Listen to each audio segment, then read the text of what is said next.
nasimula sa ballet, ikaw ba na-impluwensyahan ni Mami?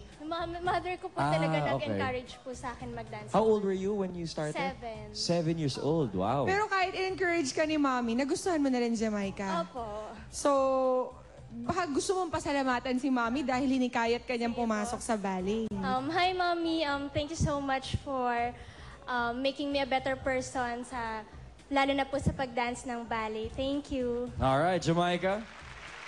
Make your mama proud by trying to beat the red team, ha? Unahan lang, ito ang rules. Wala nang rules. Wala nang rules. Alam nyo na yan, ha? Unahan pumindot ng buzzer. Meron kayong 5 seconds to answer. 10 seconds naman kapag spelling. First to 3 points ang panalo. Pero after 5 categories, kung sino may mas mataas na score, siya na ang panalo. At may tiebreaker, syempre. Kung mali ang sagot nung isa, pwede mag-steal. Correct! Alright, category number 1.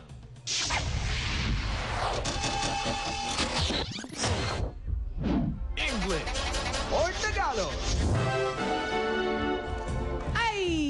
English or Tagalog spelling ang labanan at kapag nasagot nyo ang tanong na ito, sa inyo mapupunta ang 3,000 pesos gift certificate mula sa CEO Idol Cheese Dog na may fortifying meat at appetizing cheese.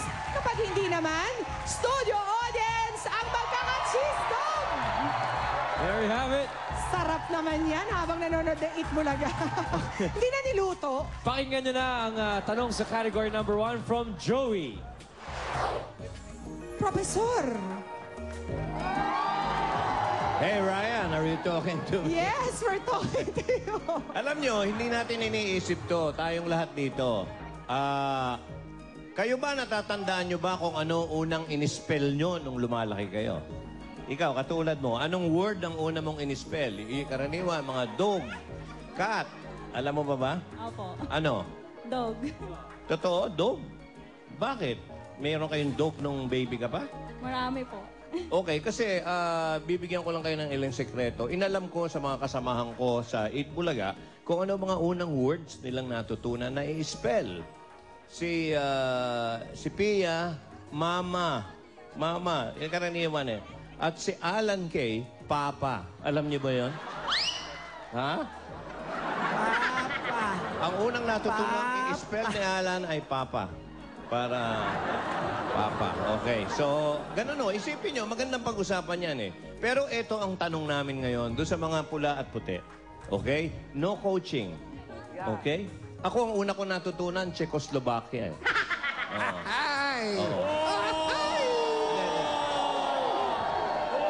Dahil nalaman ko, galit sa akin ng mga magulang ko dahil ako isang ampun lang. Okay. Ito na ang tanong. Okay. Red and white. Yes, listen. alert! Okay. A gifted dancer, sabi daw, can move, makakagalaw yan, gracefully with the rhythm and beat of any given music.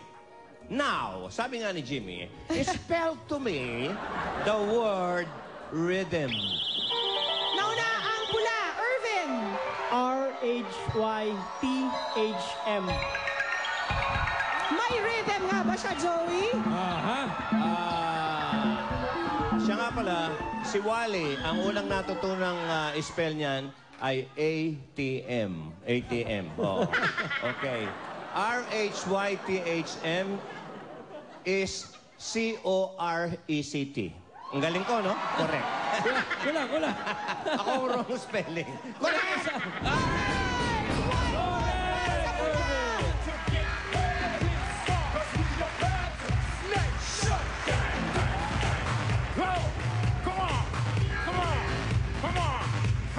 Stop it!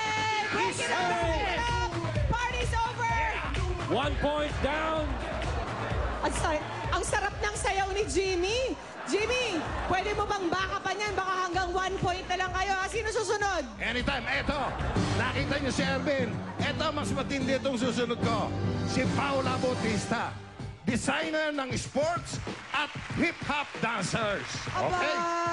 Ayan si Paula. Talent dancing to the tune of TikTok go. TikTok.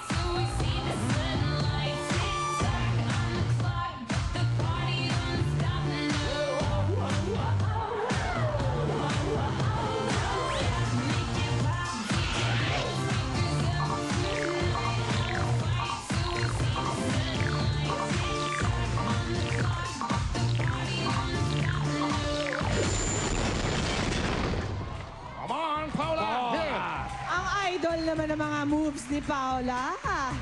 Ano, Alan Kay? Sino- Wild na wild si Paula, ha? Kaya Sino niyo yan? isasagot mo doon, Alan Kay? Sa akin pa lang, wala na yun. Oh, sige nga. Sampo. Dito pa sa... Eto, kita nyo. Oh, tayong-tayo pa lang. Tayo pa lang. Tumba na. Tatayo lang yan. Eto, ballet teacher. Teacher na to ngayon, ha? Ang gagawin, lyrical ballet to the tune of Halo. Is it me you're looking for? Go! Roll Bilacaba!